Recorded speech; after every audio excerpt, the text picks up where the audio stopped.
Have you ever felt like you're chasing the wind, striving for something you can never quite catch? That is the feeling at the heart of one of the most fascinating books in the Bible, Ecclesiastes. The name itself comes from a word meaning the teacher or the preacher, and it's traditionally believed to be the voice of King Solomon, one of the wisest men who ever lived. Positioned in the Old Testament's wisdom literature, Ecclesiastes asks the big, tough questions about life. Its core theme is simple but profound. Life without God at the center is empty, but a life with God has purpose. The book famously opens with the line, "Vanity of vanities. All is vanity." Now, the word vanity here doesn't mean being obsessed with your looks.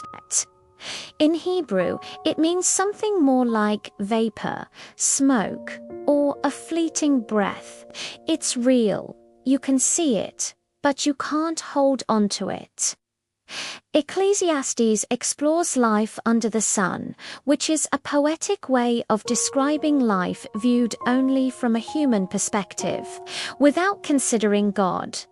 It's about looking at our everyday existence, our work, our achievements, our pleasures, and asking, is this all there is?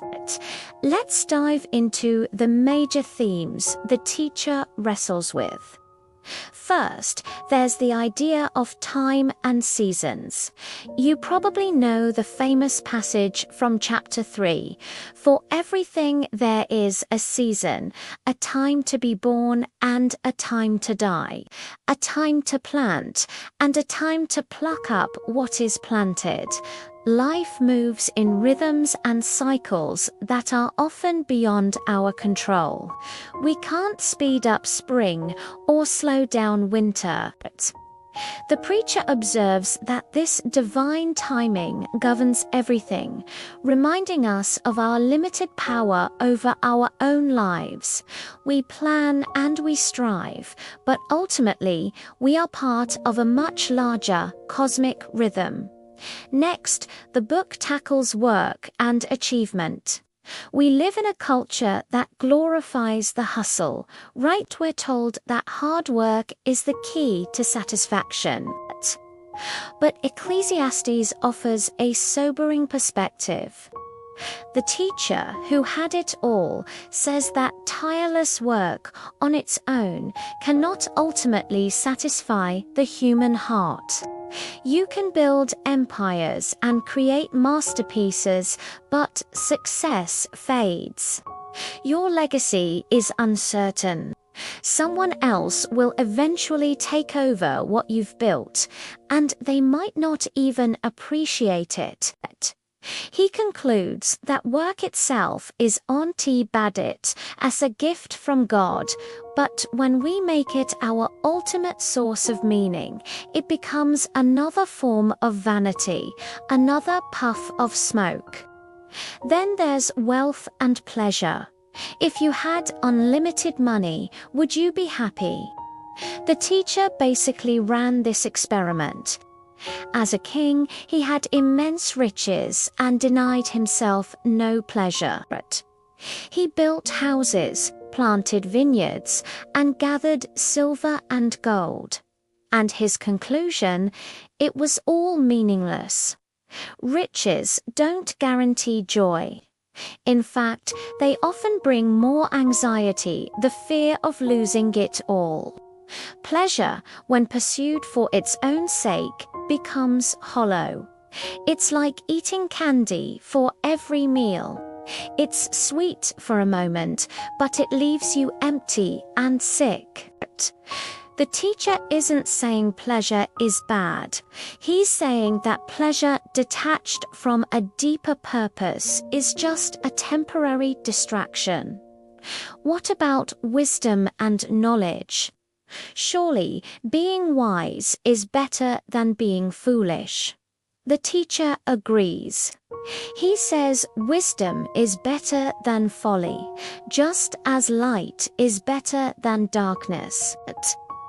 Wisdom can help you navigate life, avoid needless trouble, and find a better way to live.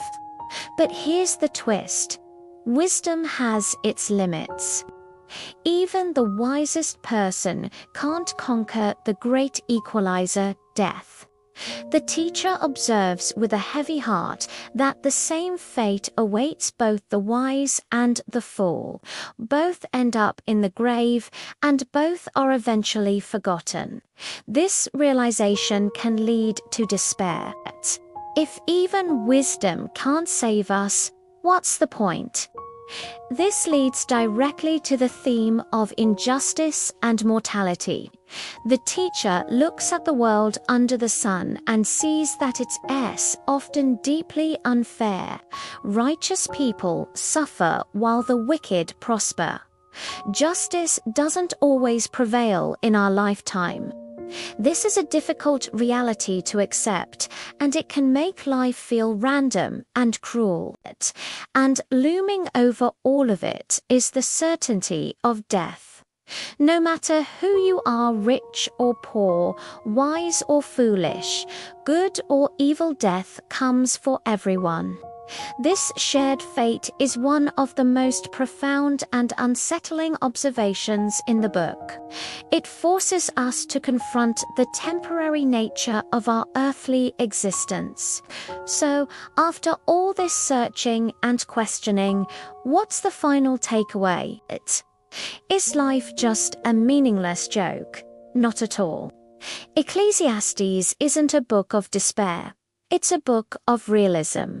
It tears down our false hopes so it can build up a true one.